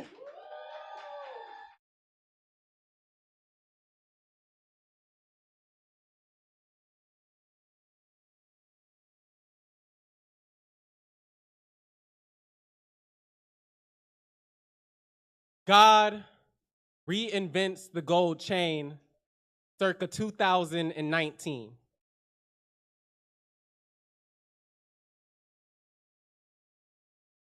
Did you know that last night, before bed, a nigga in the hood got down on his knees and prayed to me for a noose that would look pretty against the black of his neck before the night swallowed him into a sleep so deep I could barely tell he was breathing.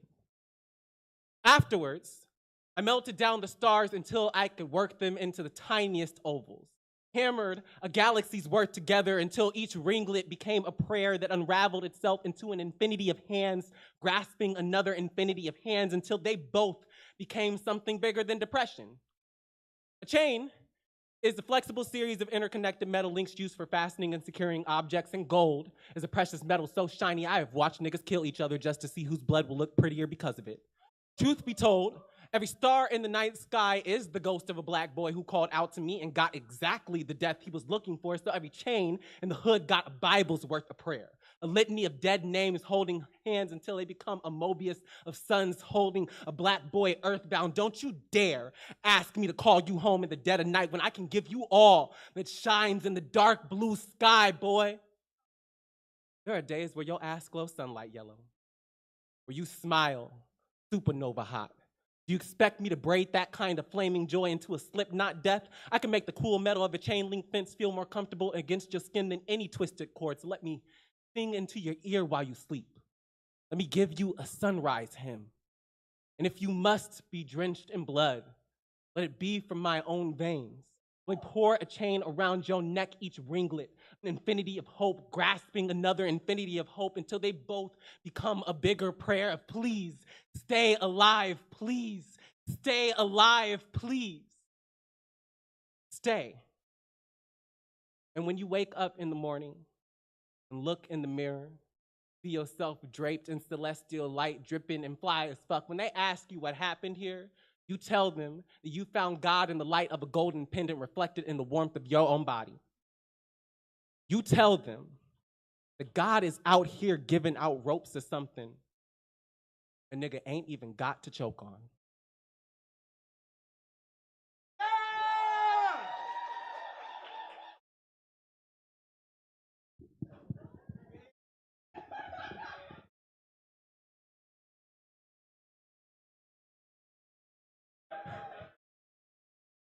Why does this sound familiar, but I can't quite place it?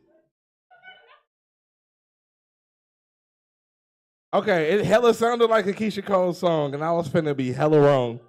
Judges, we almost got our scores up, but I need them dark and I need them high. High. All right.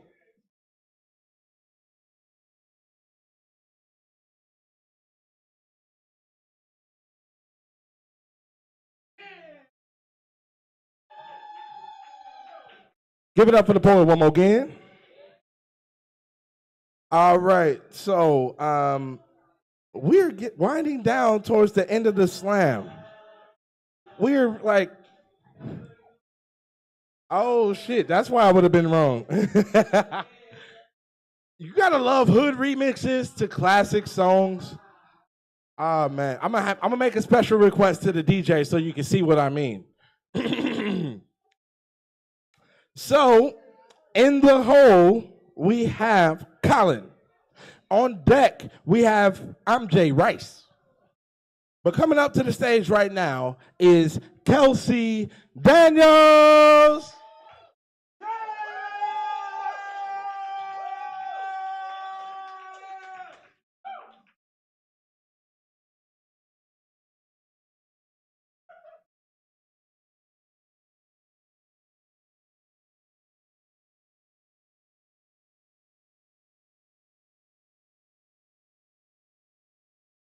So when I was in 5th grade, I was standing outside my classroom and this boy that I had the biggest crush on decided to come and talk to me loudly.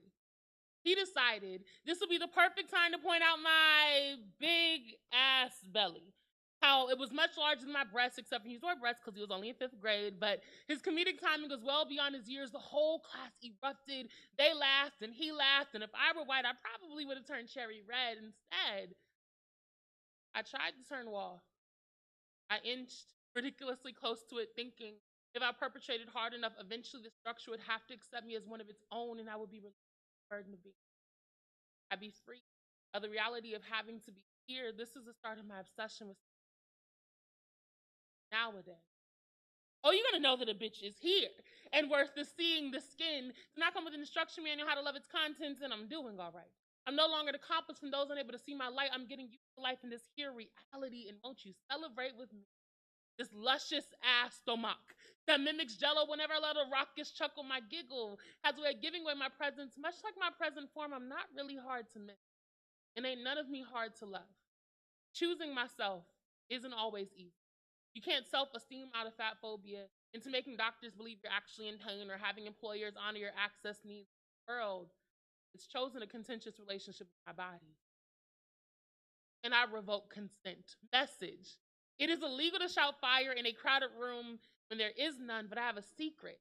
It is not unlawful to be fire when you just are. So I have decided to just blaze, just be, and exist unapologetically. I allow the present of my presence to be fully received because, y'all, I don't have no muffin top. I'm the whole damn cake, and how God it is. How God it is to see abundance where others find void. To call this body good, even if it's unobservable to others. So I call myself all. I name myself everything. I celebrate baby Kelsey and her big ass belly for lasting. How sweet it is to be loved by me. My best self is loud. Laughter spilling out like secrets that refuse to be hidden any longer. My best self is belly puffed, in love with this jiggly ass existence. My best self is living and loving this moment right now. Offering grace and denying shame to the negative self-talk demons that still try to convince us I don't deserve to be here. I've decided I was never the decorative wallflower. I am always the mural. I am already here. I finally see me.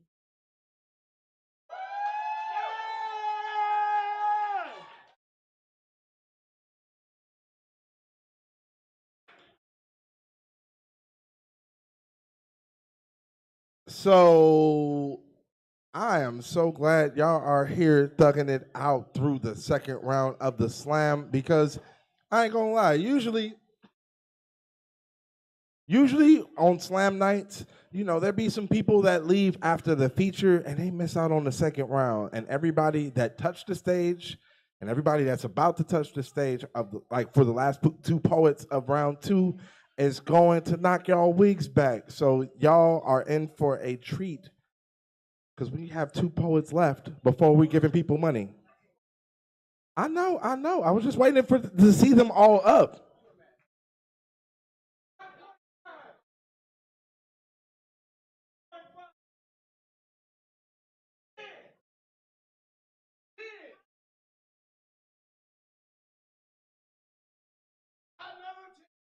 Give it up for the poet! All right. So now I can say, in the hole, we have the end of the slam, getting some more drinks, and putting money in some people's pockets. On deck, if I ain't mistaken, I literally just tried to memorize it and I'm fucking up already. On deck, we have Colin, and coming up on stage right now is I'm Jay Rice.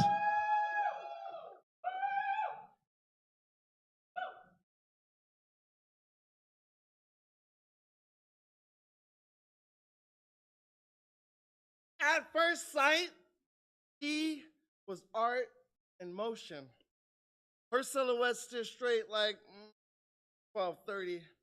Her stride, her mouth curled into a sunrise. Her marble eyes shot brown darts. Pew, pew. Her stride tapped beats on beat against concrete as cool winds danced to her beauty.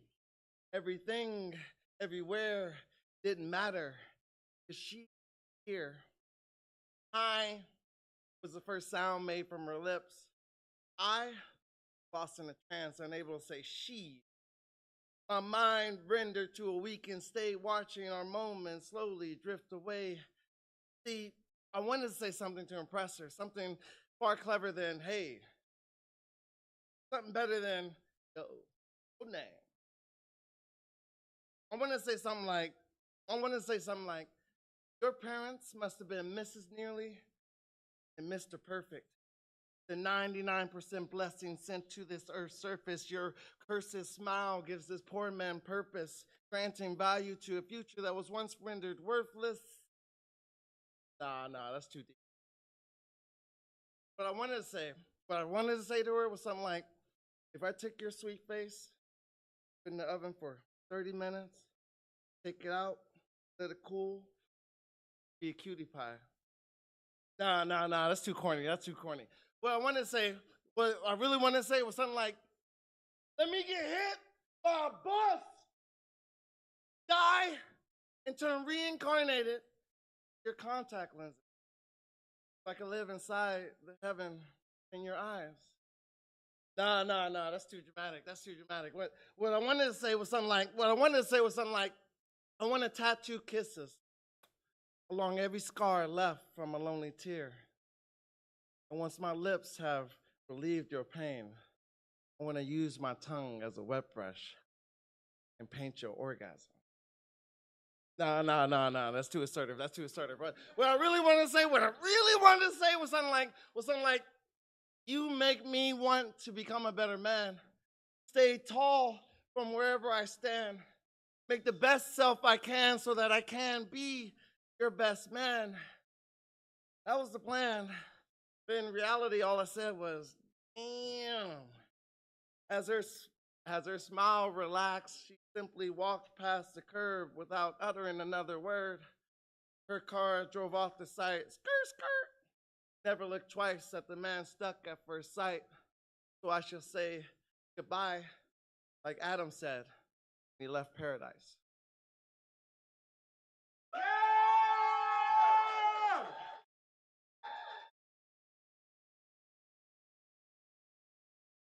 I told y'all it was worth sticking around for.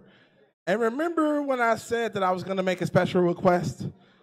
We have negative energy all throughout this slam. I didn't even say to the DJ I wanted this song played, and he played it anyway.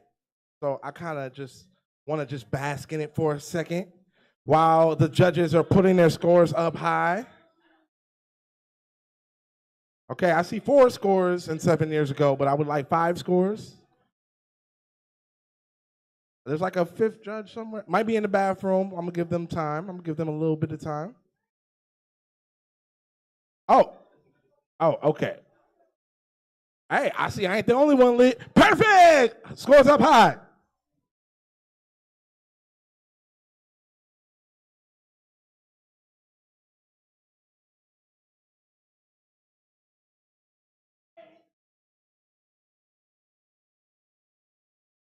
For the poet. All right. So, like, I got like other people's money burning a hole in my pocket. Y'all can probably see it. And what that means is we have one more poet of tonight's slam. So I want your maximum energy. I want you to cheer loud, not just for the poet that's about to end our slam while we, calculate the scores and get ready to give out money. I want y'all to give love to all the poets who touched the stage in the first round. Please clap it up. Clap it up hella loud. That's what I'm talking about. Please clap it up and show your love for the amazing, the incredible feature that just blew our wigs back, Tiffany Banks. Give it up. Yeah. Huh? I know. I said there's one more poet of the slam. No. I said before we end the show. Damn, niggas don't listen. God damn. It be your own people, man. It be your own people. So, give it up. And I mean maximum energy for the last poet of tonight's slam, Colin!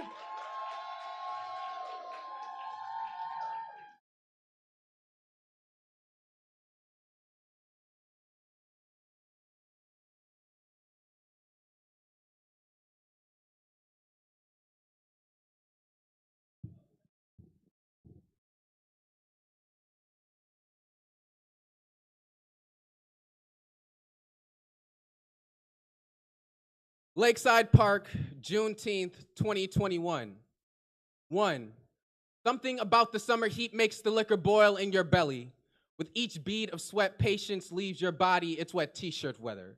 I mean, it's summer again and niggas are dying. There is something about the heat that makes niggas reach for it, too.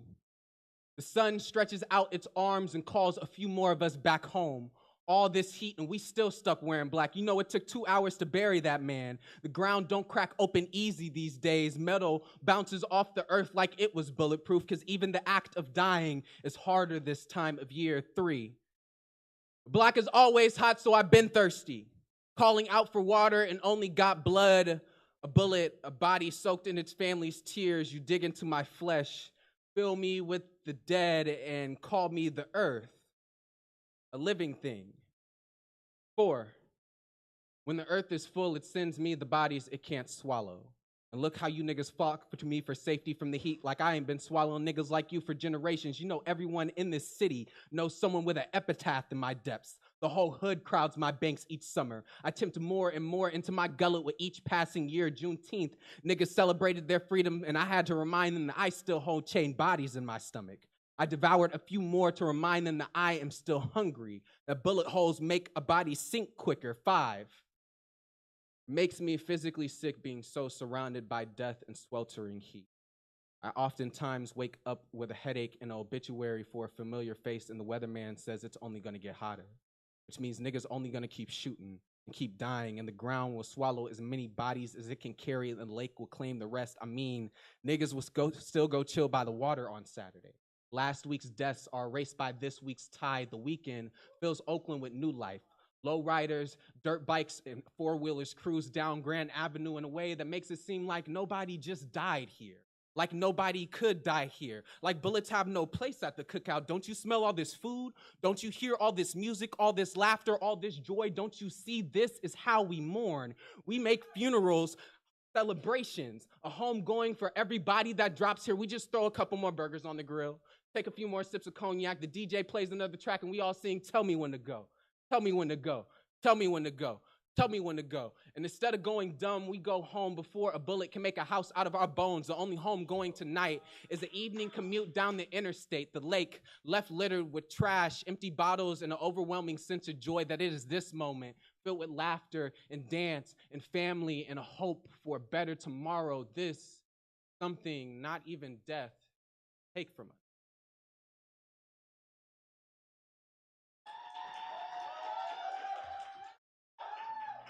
Judges, please get those scores in and up high. And I mean high. Like your expectations before you get with your high school crush, before like your dreams and your soul get crushed too. I see 4 scores. 5.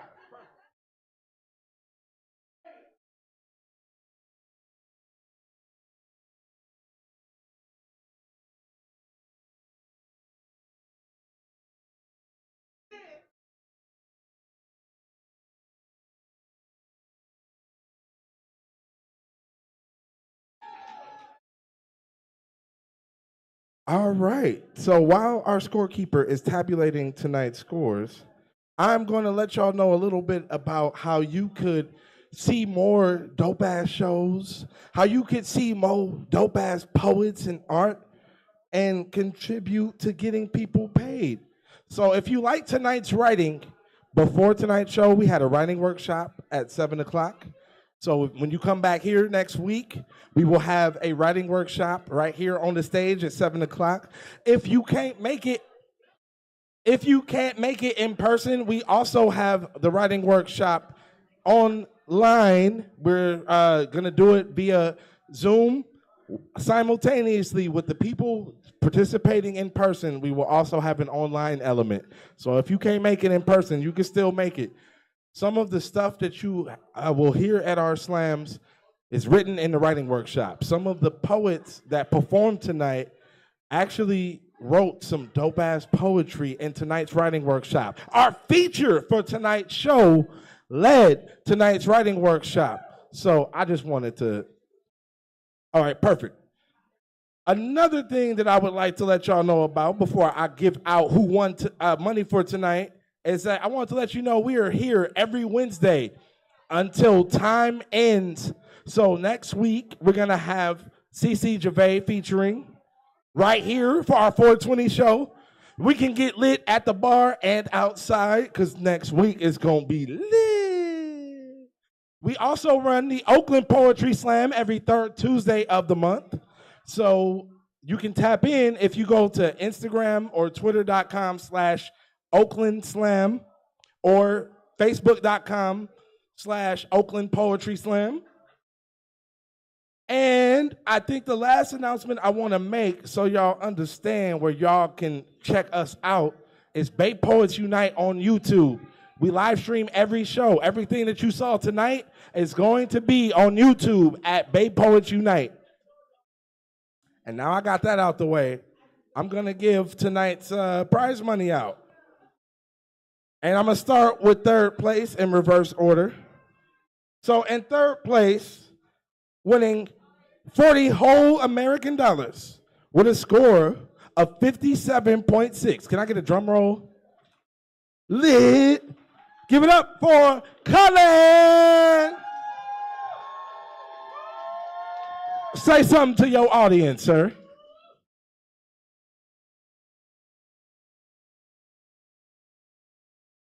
Thank you, everybody. It's been a while since I've actually performed at Berkeley Slam. Last time I performed was the last time anyone performed at Berkeley Slam. It was the last show before the pandemic. Really appreciate the money. Shit, had a kid over the pandemic, so that's going to diapers. I miss spending that money on weed, though. I really do. But thank you. Please come back next time. And if you feel inspired to write or to perform, please meet us before the show. We have a writing workshop. It is free, $99 plus tax.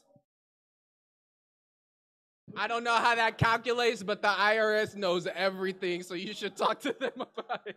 But please come out to the workshops. Come out to our other shows. Prophet will give more information about that. Who else won?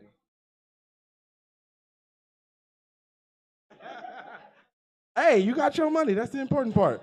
So can I have a drum roll for second place? Drum roll for second place. With a score of a 58.9. Give it up for Kelsey.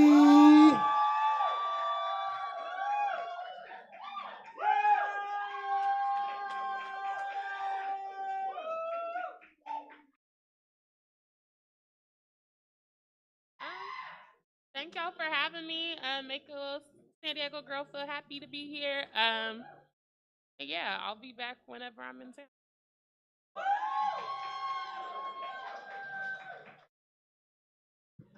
All right. They just came all the way from Sacramento.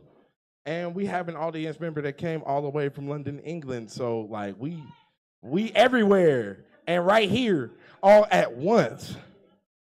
And that audience member is also my girlfriend. So like for full disclosure, I am super excited that we have people coming from all over the place to be on stage and to help us get people paid. So the winner of tonight's slam with a score of a 59.2 is, come on, drum roll or something, Reggie! Thank you. Thank you. I do not have a kid, so this is not going to diapers. This is, in fact, going to weed. Thank you so much. If you like what you see, if you like what you hear, I know there was a whole bunch of social media that was given out, but I have something easier for you. It's called a fucking website. We finally fucking got one. So if you go to www.richoakevents.org, because we're official, you can find out more about what we do, how to support, and it has all of our events for the month of April up, so you can stay Saweetie tapped in. But thank you so much for your support. I'll see y'all next time.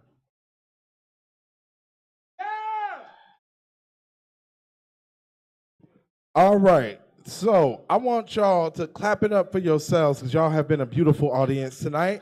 Clap it up for yourselves. I want to show love to the venue. Feel free to grab more drinks at the bar. I believe they're still open until midnight or 2 a.m. They're open later, so please, I encourage you strongly to go grab some drinks at the bar. But now that we've reached the end of the slam, I want to shout out all the people who make it happen. I want to shout out Tino at the door. I want to shout out our DJ, Colin. I want to shout out the reason we can do our live stream every week, Becky. I want to shout out the amazing photographer, Christian, a.k.a. Well, a.k.a. Christian.